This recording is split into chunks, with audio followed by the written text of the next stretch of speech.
Sebelum kita masuk pada materi saat ini, perkenalkan nama saya Yolanda Pangsian. Saya dari Universitas Negeri Manado, kelas pendidikan. Nah, untuk materi saat ini yaitu reaksi redoks dalam sel elektrolisis.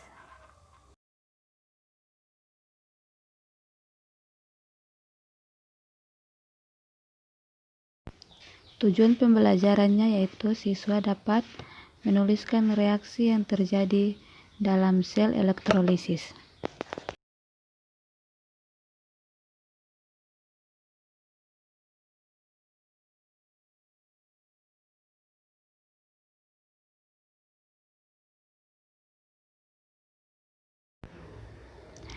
Elektrolisis adalah peristiwa penguraian zat elektrolit oleh arus listrik searah. Elektrolisis merupakan reaksi redoks tidak spontan. Dalam sel elektrolisis terdapat dua elektroda, yaitu katoda, elektrode bermuatan negatif, tempat terjadinya reaksi reduksi kation. Sedangkan anode bermuatan elektroda positif, tempat terjadinya reaksi oksida anion. Reaksi-reaksi yang terjadi di katode atau bergantung pada jenis kation. Yang pertama, larutan yang mengandung ion aktif golongan 1A, 2A, aluminium 3+, dan Mn 2+, tidak mengalami reduksi. Zat yang tereduksi adalah air menurut reaksi berikut. 2H2O liquid tambah 2 elektron menghasilkan H2 gas tambah 2 OH- aqueous. Nah, yang kedua, larutan yang mengandung kation lain akan tereduksi menurut reaksi berikut. Yang pertama, asam akan tereduksi menurut reaksi 2H+ aqueous tambah 2 elektron menghasilkan H2 gas.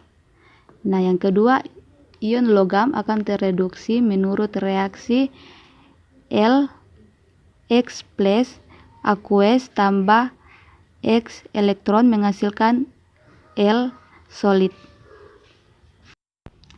Nah, selanjutnya reaksi-reaksi yang terjadi di anode atau bergantung pada jenis anode dan anion. Nah, yang pertama, anode inert hanya terdapat pada platina, emas, dan karbon. Pada anode inert, sisa asam oksi atau SO4 2-, NO3-, PO4 3-, dan lain-lain tidak teroksidasi.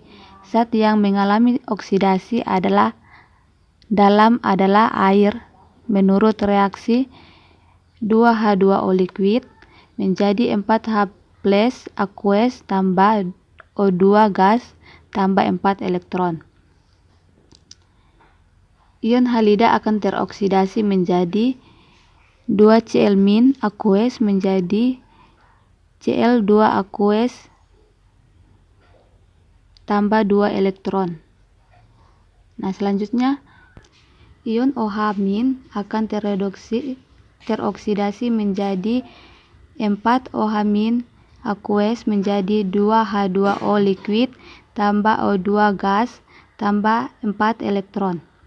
Nah, yang kedua, anode tak inert akan teroksidasi L solid menjadi Lx+ aqueous tambah X elektron.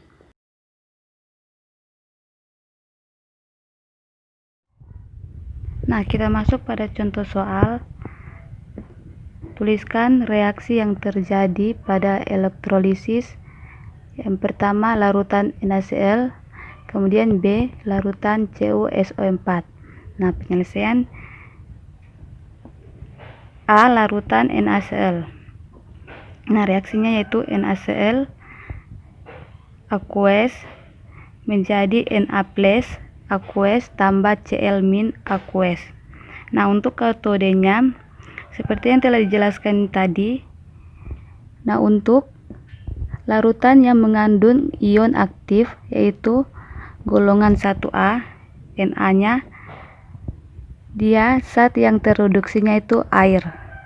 Sehingga untuk katodenya 2H2O liquid tambah 2 elektron menghasilkan 2OH-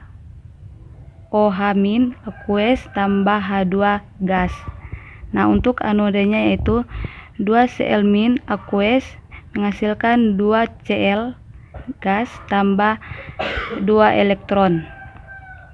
Sehingga untuk hasilnya yaitu seperti ini. Menjadi 2H2O liquid tambah 2Cl- liquid menghasilkan 2OH- aqueous tambah H2 gas tambah Cl2 gas. Nah, untuk penjumlahannya yaitu yang pertama-tama kita hilangkan elektronnya, yaitu dengan cara menghilangkannya. Dengan syarat bisa hapus yang sama, misalnya posisi berseberangan.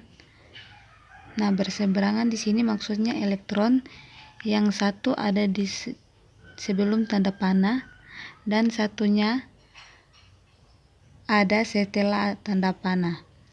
Bisa kita hapus.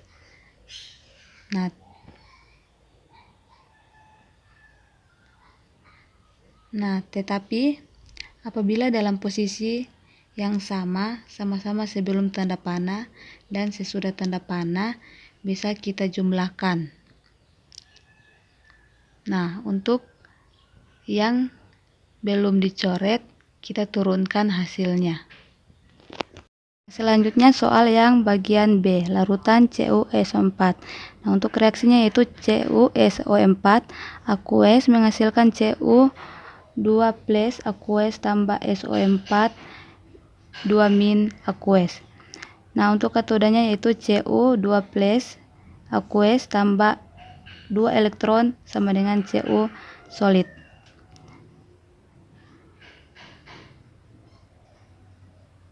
Nah, untuk anodenya yaitu Cu solid menghasilkan Cu2 plus aqueous tambah 2 elektron.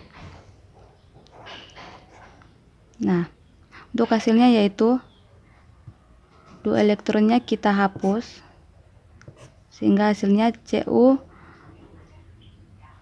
plus aqueous tambah Cu solid menghasilkan Cu solid tambah Cu2 plus aqueous. Nah, Cu solid anode dan menghasilkan Cu solid katode.